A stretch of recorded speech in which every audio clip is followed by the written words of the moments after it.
कक्षा 11वीं, विषय भौतिक शास्त्र, अध्याय 12, अणुगति सिद्धांत। आज हम इसमें एक अंक के प्रश्नों की चर्चा करेंगे। तो चलिए सबसे पहले देखते हैं इसमें सही विकल्प। तो पहला प्रश्न है, -273 डिग्री सेल्सियस पर या परम शून्य ताप पर गैस के अणु गति करते हैं। तो ये हो जाएगा शून्य वेग से, क्योंकि ये परम शून्य ताप पर गतिहीन हो जाते हैं।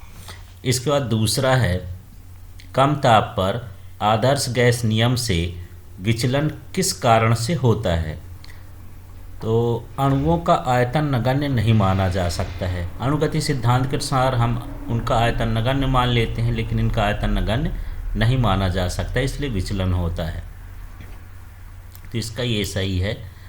तीसरा है, एक बर्तन में n अणु हैं, अणुओं की संख्या दुगनी करने पर गैस का दाब, तो अणुओं की संख्या 2 गुना करने पर गैस का दाब भी 2 गुना हो जाएगा। चौथा प्रश्न है, समान ताप पर आदर्श गैस के अणुओं का वर्ग माध्य मूल वेग, तो ये अणुभार के वर्गमूल के व्युत्क्रमानुपाती होता है, इसका वर्ग माध्य मूल वेग। तो ये वाला ऑप्शन सही है। पांचवा देखते हैं, यदि कोई गैस बायल के नियम का पालन करे तो उसके लिए पीवी व पी ग्राफ कैसा होगा, या वीपी ग्राफ भी लिख सकते हैं। तो ये पी अक्ष के समांतर होता है, बायल के नियम का पालन करने वाला। इसके बाद हम छठवां क्वेश्चन देखते हैं। चलिए छठवां वाला, गैसों के अणुगति सिद्धांत के संबंध में असत्य कथन कौन सा है। गैस का परम ताप उसके अणुओं के वर्ग माध्य मूल वेग के व्युत्क्रमानुपाती होता है। ये गलत कथन है, ये व्युत्क्रमानुपाती नहीं होता, अनुक्रमानुपाती होता है। अब 7वां नंबर का प्रश्न देखते हैं, एक गैस द्वारा बर्तन की दीवारों पर आरोपित बल का कारण यह है कि गैस के अणु दीवारों से टक्कर के कारण उसका संवेग बदल रहा है। इसका ये वाला ऑप्शन है, सी। 8वां प्रश्न देखते हैं, चंद्रमा पर कोई वायुमंडल नहीं है क्योंकि वहाँ गैस के अणुओं का पलायन वेग उसके वर्ग माध्य मूल वेग से कम होता है, इसलिए। इसके बाद 9वां नंबर का प्रश्न है, एक आदर्श गैस का ताप 27 डिग्री सेल्सियस से 927 डिग्री सेल्सियस तक बढ़ाया जाता है, उसके अणुओं का वर्ग माध्य मूल वेग हो जाएगा। तो ये हो जाएगा 2 गुना। अब हम बात करते हैं 10वें प्रश्न की। चलिए 10वां प्रश्न देख लेते हैं। प्रत्येक गैस आदर्श गैस की तरह व्यवहार करती है। कब करती है? तो एक कंडीशन है, निम्न दाब और उच्च ताप पर। फिर 11वां प्रश्न है, सार्वत्रिक गैस नियतांक का मात्रक होता है। तो ये है जूल प्रति मोल और ये केल्विन, इस तरह से इसका मात्रक है। 12वां प्रश्न है, गैस का दाब आधा करने पर आयतन हो जाएगा यदि ताप स्थिर है तो आयतन जो उसका है वो हो जाएगा 2 गुना। ये तो बॉयल का नियम जैसे ये P प्रोपोर्शनल क्या होता है 1/V, या V प्रोपोर्शनल 1/P कर सकते हैं। तो ऐसा भी लिख सकते हैं V प्रोपोर्शनल 1/P। यदि हम P का मान आधा कर दिए इसका, तो ये 2 ऊपर चला जाएगा, तो V कितना हो जाएगा 2 गुना। गैस समीकरण PV = RT में V आयतन है। 1 मोल गैस का आयतन होता है, इसमें PV = nRT है। यदि n नहीं दिया है तो 1 मोल गैस का आयतन कहलाएगा। 14वां प्रश्न देखते हैं, बर्तन में बंद गैस का दाब निम्नलिखित के कारण है। तो अणु बर्तन की दीवारों से टकराते हैं, इसके कारण होता है। चलिए वो आगे का प्रश्न देखते हैं। 15वां प्रश्न पहुँचते हैं, गैस के अणुओं की माध्य गतिज ऊर्जा प्रति इकाई स्वतंत्रता किस कोटि की होती है। तो ये एक ऊर्जा संविभाजन के नियम के अनुसार 1/2 kT होती है। के यहाँ बोल्ट्जमैन नियतांक होता है। 16वां प्रश्न है, गैस पात्र की दीवारों पर दाब डालती है, क्यों? क्योंकि गैस के अणु पात्र की दीवारों के साथ संघट्ट करते हैं, इसलिए। 17वां प्रश्न देखते हैं, गैस का वर्गमाध्य मूल वेग होता है, उसके मोलर भार के वर्गमूल के व्युत्क्रमानुपाती होता है। इस तरह से इसका, और यदि ऐसे आंसर देना हो तो आप इसका फार्मूला देख लीजिए, v/रूट, ये इस तरह से फार्मूला होता है 3RT/m। तो यहाँ पर ये जो वर्गमाध्य मूल वेग है, ये इसके मोलर भार के या द्रव्यमान के उसके व्युत्क्रमानुपाती होता है, वर्गमूल के व्युत्क्रमानुपाती। सूत्र से हम निकाल सकते हैं इसको। अब यहाँ पर 18वां प्रश्न देखते हैं। एक मोल गैस के लिए R का मान होगा, तो ये है 8.31 MKS मात्रक। तो ये तो R नियतांक होता है, ये इतना ही होता है सभी गैसों के लिए। अब 19वां नंबर देखते हैं, यदि किसी गैस के अणु का वर्गमाध्य मूल वेग 2 गुना कर दिया जाए तो दाब बढ़ेगा। तो इसके लिए ये सूत्र है, वही फिर से बना देता हूँ। ये सूत्र होता है वर्गमाध्य मूल वेग का 3PV/m।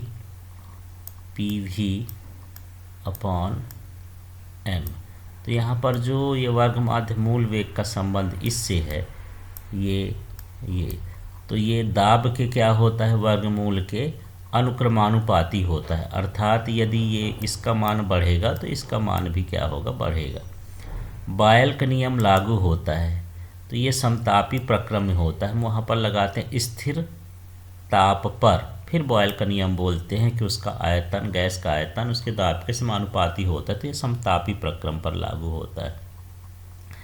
21वां प्रश्न है, किसी सिलेंडर में ऊर्ध्वाधर स्थिति में आदर्श गैस भरी है तथा इस पर यम द्रव्यमान का पिस्टन लगा है जो बिना किसी घर्षण के ऊपर नीचे गति कर सकता है। ताप में वृद्धि करें तो V परिवर्तित होगा, P नहीं होगा। माने ये आयतन में परिवर्तन होता है लेकिन दाब में परिवर्तन नहीं होता। यह एक तरह का समदाबी प्रक्रम होता है। अगला देखते हैं, अणुओं का माध्य मुक्त पथ होता है, तो ये 2 क्रमिक संघट्टों के मध्य अणु द्वारा तय की गई दूरी का माध्य ये होता है। तो ये परिभाषा के अनुसार है। इसके बाद हम अगला देखते हैं 23वें नंबर का प्रश्न। तो 23वां प्रश्न है, अणुभार m की एक आदर्श गैस का ताप T पर वर्गमाध्य मूल वेग होगा। तो ये वर्गमाध्य मूल वेग का ये सूत्र ही होता है √3RT/m। इसके बाद 24वां प्रश्न देख लेते हैं, एक आदर्श गैस के दाब P तथा उसके प्रति एकांक आयतन की माध्य गतिज ऊर्जा E में संबंध। तो ये दाब और गतिज ऊर्जा में ये संबंध होता है, यह माध्य ऊर्जा में। P बराबर 2/3 E, या E बार का ही लिखा हो तो E बार भी चल जाएगा। इसके बाद 25वां प्रश्न देखते हैं, गैस के अणु व्यवहार करते हैं, तो ये पूर्णतः प्रत्यास्थ दृढ़ गोलों की तरह व्यवहार करते हैं अणुगति सिद्धांत के अनुसार, ये आंसर है। 26वां प्रश्न देखते हैं, उच्च ताप पर, यहाँ उच्च ताप पर है,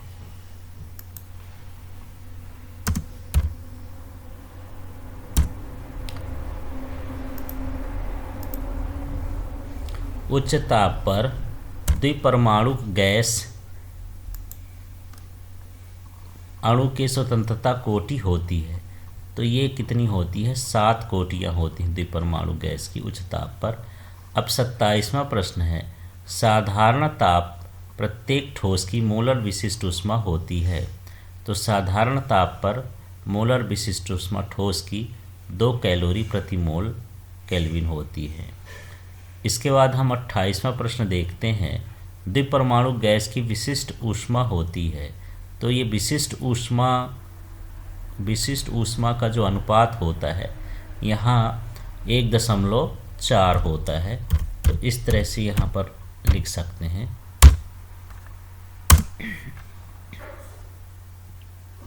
अब 29वां प्रश्न देखते हैं। आदर्श गैस की गतिज ऊर्जा निर्भर करती है। तो ये निर्भर करती है ताप पर, केवल ताप पर आदर्श गैस की गतिज ऊर्जा निर्भर करती है। 30वां प्रश्न देखते हैं। एक परमाणु गैस की स्वतंत्र कोटियाँ कितनी होती हैं? तो ये स्वतंत्र कोटियाँ एक परमाणु गैस की 3 होती हैं। फिर इसका 31वां प्रश्न देखते हैं। -273 डिग्री सेल्सियस आदर्श गैस की चाल होती है। तो यहाँ पर आदर्श गैस की चाल 0 हो जाएगी, क्योंकि परम शून्य ताप पर आदर्श गैस गतिहीन हो जाती है। 32वां प्रश्न देखते हैं। प्रत्येक स्वतंत्र कोटि की ऊर्जा होती है। तो ये ऊर्जा समविभाजन के नियमानुसार 1/2 kT होती है। 33वां प्रश्न देखते हैं। एक विमीय गति में स्वतंत्रता की कोटि होती है। तो ये कितनी होती है? 3। अब हम बात कर लेते हैं रिक्त स्थानों की। चलिए रिक्त स्थानों को देखते हैं।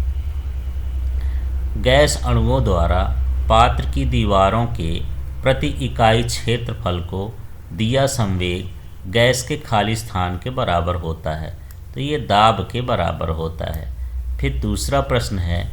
परम शून्य ताप पर अणुओं की गति खाली स्थान हो जाती, ये गति शून्य हो जाती। तो यहाँ गति भर देना है, या शून्य खाली स्थान में आए तो शून्य भर देना है।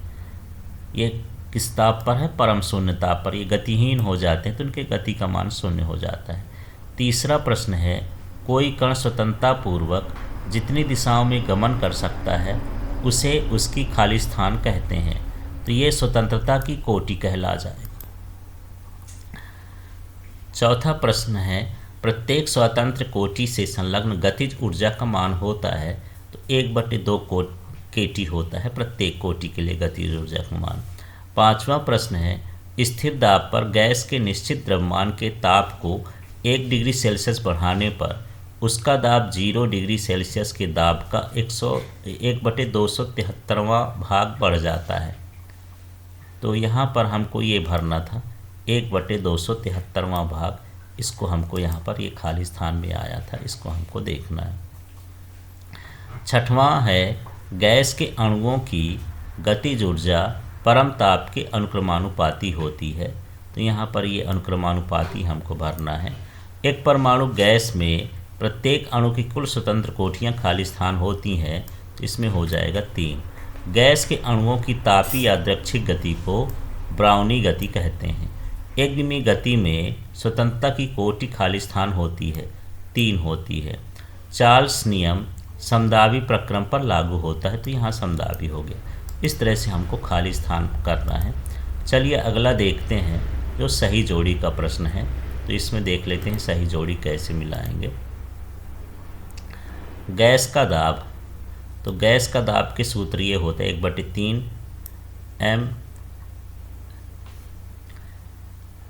mNV। ये V अपॉन में रहता है, इसको देख लेना है। ये इस तरह से गैस का परम ताप T। तो ये परम ताप ये है, ये। इसके बाद है माध्य गतिज ऊर्जा E। तो ये जो तीसरा है उसका ये है, ये माध्य गतिज ऊर्जा ये। इसके बाद है चौथा। एक परमाणु गैस की स्वतंत्रता की कोटि। तो इसमें 3 होती हैं स्वतंत्रता की कोटि। द्विपरमाणु गैस की स्वतंत्रता की कोटि कितनी होती है? 5। इस तरह से हमको जोड़ी मिलाना है ये वाली। चलिए अगली जोड़ी को देख लेते हैं। अणु का वर्ग माध्य मूल वेग। तो ये इसका सूत्र जो होता है ये होता है। तो यहाँ पर ये हो जाएगा। फिर दूसरा है माध्य मुक्त पथ। तो इसका ये हो जाएगा C। ये माध्य मुक्त पथ का सूत्र होता है। फिर सार्वत्रिक गैस नीतांक। तो इसका मान ये होता है, ये हो जाएगा बोल्ट्जमैन नीतांक। तो ये हो जाएगा, ये बोल्ट्जमैन नियतांक होता है आदर्श गैस समीकरण। तो ये आदर्श गैस समीकरण हो जाएगा। इस तरह से हमको इसकी जोड़ी मिलाना है। अब आगे की जोड़ी भी देख लेते हैं। गैस का दाब, तो यहाँ पर जो गैस के दाब का सूत्र है ये है, इसको हम लिख लेंगे। इसके बाद दूसरा है वर्ग माध्य मूल चाल, तो ये दूसरे का ई नंबर है, ये है वर्ग माध्य मूल वेग या चाल। तीसरा है माध्य गतिज ऊर्जा, तो ये माध्य गतिज ऊर्जा जो होती है ये इसके बराबर है। माध्य मुक्त पथ, तो ये बी नंबर इसका सूत्र ये है। सार्थिक गैस नियतांक, तो ये होता है आर का मान एन के, जहाँ एन माने अवोगाड्रो संख्या है और के माने बोल्ट्जमैन नियतांक है। इस तरह से हमको जोड़ी मिलाना है। चलिए वो आगे का एक वाक्य प्रश्न देख लेते हैं। सामान्यतः ताप एवं दाब पर 1 मोल गैस का आयतन क्या होता है? तो ये होता है 22.4 लीटर। इसके बाद अगला देखते हैं, अवोगाड्रो संख्या का मान लिखिए। तो 6.023 × 10⁻23 प्रति ग्राम मोल, ये इसका मान हो गया। इसके बाद तीसरा देखते हैं, तीसरे नंबर का, गैस का ताप बढ़ने पर उसके माध्य मुक्त पर क्या प्रभाव पड़ेगा? ये बढ़ जाएगा। चौथा है आदर्श गैस की स्थितिज ऊर्जा कितनी होती है? ये 0 होती है। आदर्श गैस का आंतराणविक बल कितना होता है? ये भी 0 होता है। छठवां है एनटीपी पर 1 सेंटीमीटर H2 और 1 सेंटीमीटर O2 दी गई है, कारण सहित बताइए कि किसमें अणुओं की संख्या अधिक होगी। तो एवोगाड्रो नियमानुसार यदि आयतन समान है तो इनके अणुओं की संख्या भी क्या रहेगी? समान रहेगी। इसके बाद हम अगला प्रश्न पहुंचते हैं, 7वें नंबर के प्रश्न से देखते हैं। अब छिद्रयुक्त दीवारों से बने एक बर्तन में हाइड्रोजन और ऑक्सीजन की बराबर मात्रा भरी हुई, बर्तन में कौन सी गैस अधिक निकलेगी? तो ये हाइड्रोजन, इसका जो माध्य मुक्त चाल होती है वो अधिक होती है। 8वां प्रश्न है n मोल गैस के लिए आदर्श गैस समीकरण लिखिए। तो ये PV = nRT हो गया। ये 9वां प्रश्न है गैस का दाब किस प्रकार उत्पन्न होता है? तो गैस का दाब गैस के अणुओं के पात्र की दीवार से बार बार टकराने के कारण उत्पन्न होता है। इस तरह से हमको 1 अंक के प्रश्नों के ये उत्तर हैं प्राप्त हुए हैं। इसके बाद हम जो है कल 2 अंक के प्रश्नों के वीडियो को देखेंगे। धन्यवाद।